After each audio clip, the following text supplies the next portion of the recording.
Hi, my name is Carri. I'm a believer who struggles with alcoholism and drug addiction. I would like to share how Jesus Christ gave me a second chance. I was raised in an upper middle class Christian home and attended a Christian school. My father was an alcoholic and my mother was a codependent. All through grammar school, I had a very low self-esteem and never seemed to fit in. At the age of 13, my parents separated and eventually divorced. My heart was broken.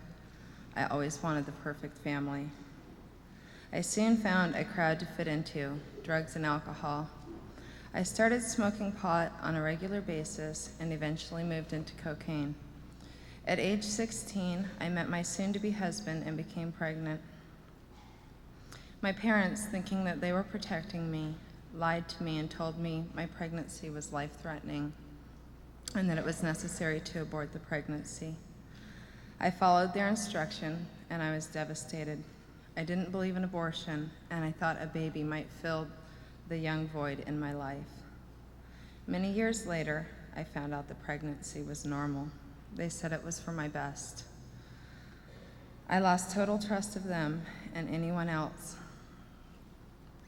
I wanted so badly to hide my feelings of loss. So I joined my boyfriend in his addiction, and by 17, I was using heroin and cocaine on a regular basis. My addictions led me to a life of lies, dishonesty, and secrets. At age 18, I got pregnant again, and we got married. My daughter was born a methadone baby. She had no withdrawals, but had a very tough first 3 months of life. By God's grace, she has no real health problems today.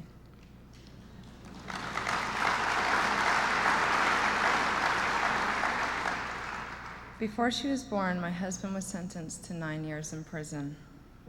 Here I was, addicted to drugs, with a baby, and only feeling like a baby myself. I tried doing good, going to church, and doing right by my child, but my sinful nature took control. I never had a personal relationship with Christ. Within a year, I did what I thought was right and signed guardianship papers.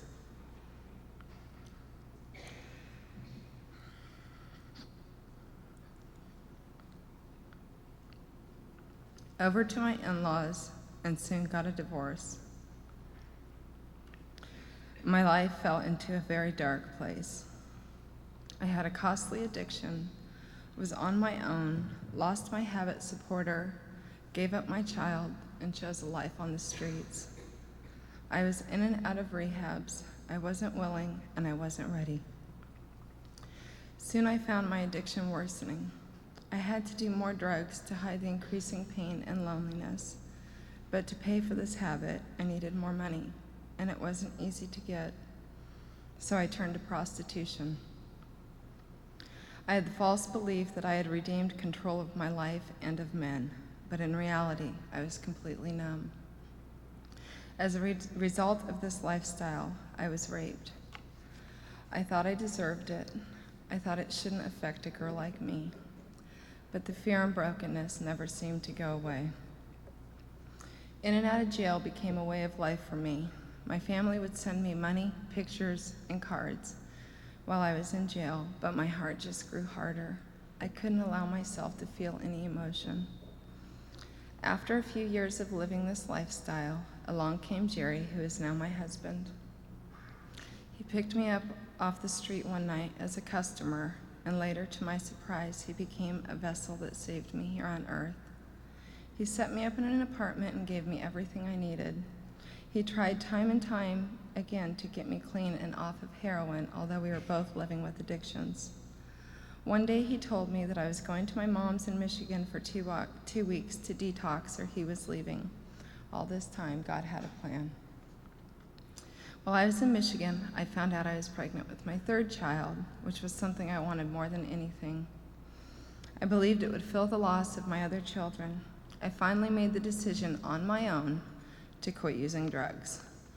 I was given a strong, beautiful baby girl. This did help fill a part of the void in my heart, but I centered my life on the little girl, and what was left unfilled I hid with alcohol. Little did I realize and had forgotten that the only one who could fill that void fully was God. I had completely switched from one addiction to the next. I started drinking heavily, smoking pot on a daily basis, and began using prescription drugs. Jerry and I didn't drink well together. It usually always ended up in a fight, violence, or rage.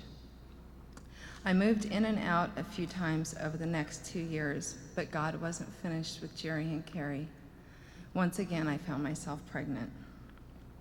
Jerry had 5 kids from his previous marriage. I had 1, and we had 1 together. We were both heavy drinkers, and this was not what we had planned.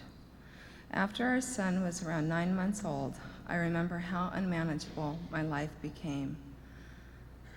I would black out on a daily basis, not hear him cry, and I was unable to care for him in the morning. November of 1998, I left Jerry. I packed up the kids with no place to go, no money, and no plan. What a mistake that was. I was near the bottom. I was on a month-long binge of alcohol and pills. I moved back in with Jerry right before Christmas for our kids' sake. The night before Christmas Eve, I was completely out of control and irrational. I started a fight and I wanted to leave.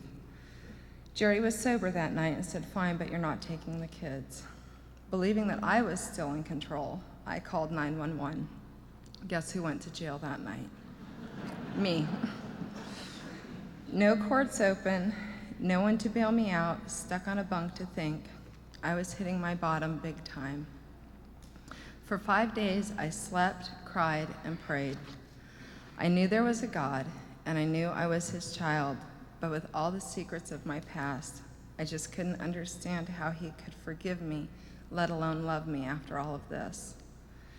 Jerry had a restraining order issued against me to stay away from my children, and at that point I knew this was it.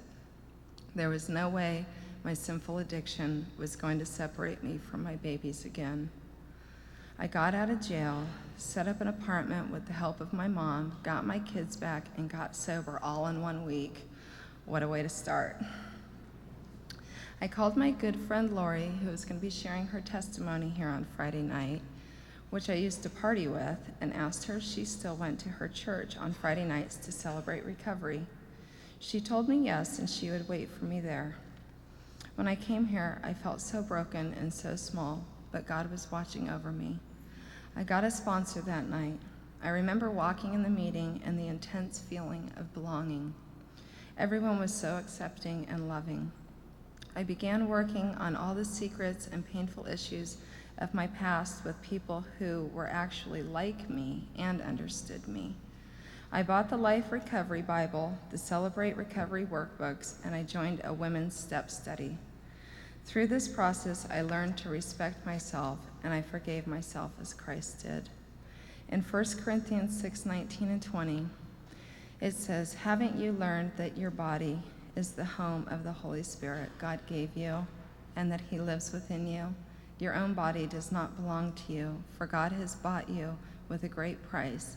So use every part of your body to give glory back to God because he owns it." I was able to allow others to love me because I started loving myself. Soon Jerry started to see a change in me. He asked what I was doing on Tuesdays and Friday nights, and so I invited him to celebrate recovery. He began a men's step study and began attending church regularly with me.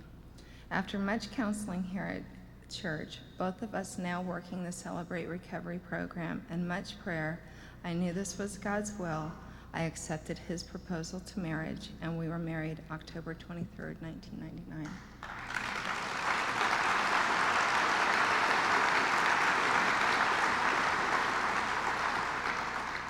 We are now raising a blended family of 8 and trying our best to bring them up in a sober, loving, Christian, somewhat functional home.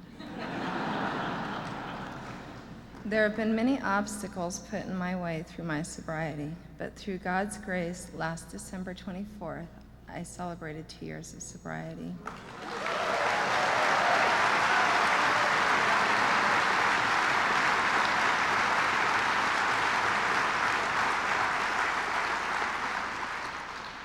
I am learning through this program how to form boundaries for healthy relationships with my family. I no longer have feelings of abandonment. I know that now that Jesus never left me, but I left him. I am not lonely anymore, and I am accepted and loved by my new family here at Celebrate Recovery. I'm not saying life is perfect, but I am sober and can call on God to help me through life each day. I am now a leader of a Monday night women's step study with a wonderful co-leader, Mandy. I've been so blessed by watching God's healing grace through the women in my meetings. In Hebrews 12:1, it says, since we have such a huge crowd of men of faith watching us from the grandstands, let us strip off anything that slows us down or holds us back, and especially those sins that wrap themselves so tightly around our feet and trip us up, and let us run with patience the particular race that God has set before us. God has truly honored me, and I am no longer held captive by my secrets. I have exchanged them for a team of people who love me, support me, and hold me accountable. Thank you for letting me share.